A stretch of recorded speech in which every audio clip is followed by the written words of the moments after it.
Sheko Ahmed Tejanbayo, a name that was once just an ordinary person's identity. But today it has become a question. Where is the justice?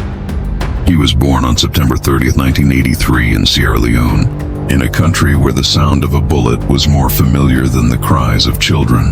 The war had made him mature in innocence. At the age of just 12, he arrived in the UK alone, without a shadow, to save his life. The streets of London were new to him, but he came with a determination to live.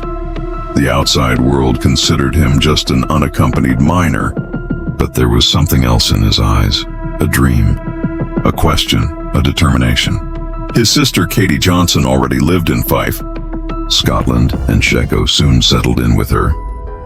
He was a peaceful, cheerful, and loyal young man with a storm lurking inside, but on the outside he appeared to be just a loving brother, father, and companion.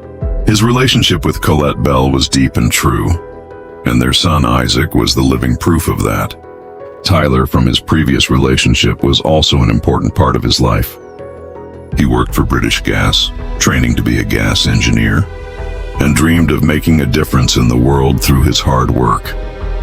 But he didn't know that one day he would become more than just a person. He would become a story where every question would be silent, and every answer would be soaked in blood.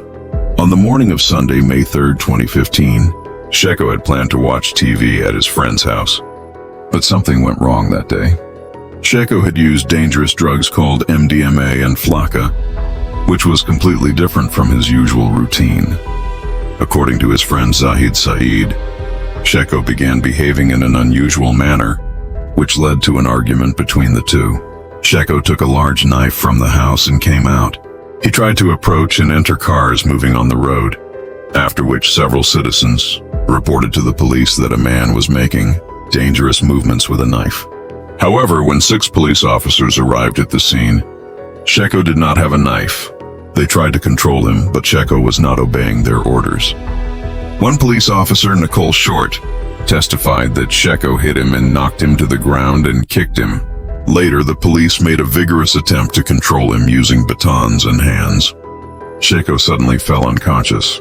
CPR was administered, an ambulance was called, but he was pronounced dead upon arrival at the hospital. Sheko's family were not immediately given accurate information after his death.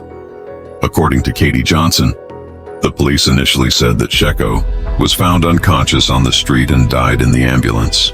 Sometime later, the same police officers returned and said that Sheko had died during a forceful arrest by the police.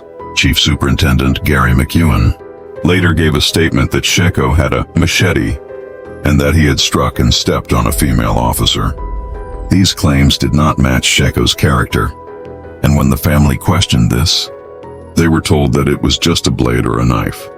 The biggest shock came when it was discovered that a post-mortem on Sheko's body had been carried out without their knowledge, even though the family had specifically requested that it be waited until their mother arrived so they could pay their last respects. The autopsy report, which listed injuries to Sheko's face, head and body, torn blood vessels in his eyes, and a broken rib, was first given to police.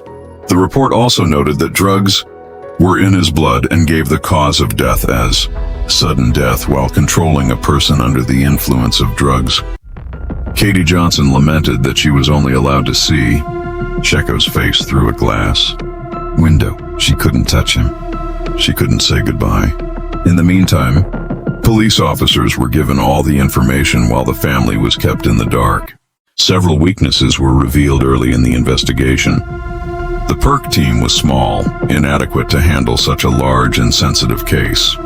Chief Superintendent McEwen also admitted that a liaison officer was not sent in time to contact the family, which was unacceptable. The police officers gave their statements a month after the incident.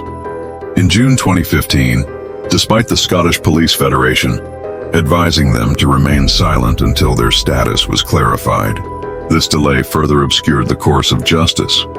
Sheko's death brought questions of racial discrimination back to the fore.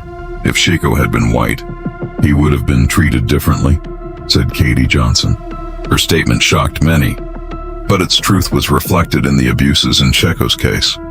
The media initially presented a specific narrative, emphasizing Sheko's drug use and violence, which gave the impression that Sheko was responsible for his own death. It later emerged that one of the 6 officers, PC Alan Payton, had previously been accused of anti-black racism, another example of the pervasiveness of prejudice in the police force. In October 2018, the Crown Office ruled that no criminal or other charges would be brought against any police officers, which the family strongly protested. CCTV and mobile phone footage that later emerged contradicted several statements, leading the family to request a review of the decision. An independent public inquiry was opened in November 2019, chaired by Lord Brackadale. In March 2024, Chief Constable Joe Farrell met with the family, apologized for their distress, and a financial settlement was made. The inquiry has now completed 122 days of hearings, and a final report is expected soon. According to Caddy Johnson, Sheko was a loving son, brother, father, and colleague. We will never forget him, and our fight for justice will continue. The story of Sheko Bayo is not just about the death of one person, but about a family's journey to justice, a voice against racial discrimination, and a demand for transparency in the police system. It is a collective conscience-stirring tale that ends with the question, have we really learned anything? Or will history repeat itself? If you are moved by the story of Sheko Bayo, if you want to stand with this family in their search for justice, then please like our video, share your thoughts in the comments, and subscribe to our channel for more such important facts. Every voice matters. Every question is important.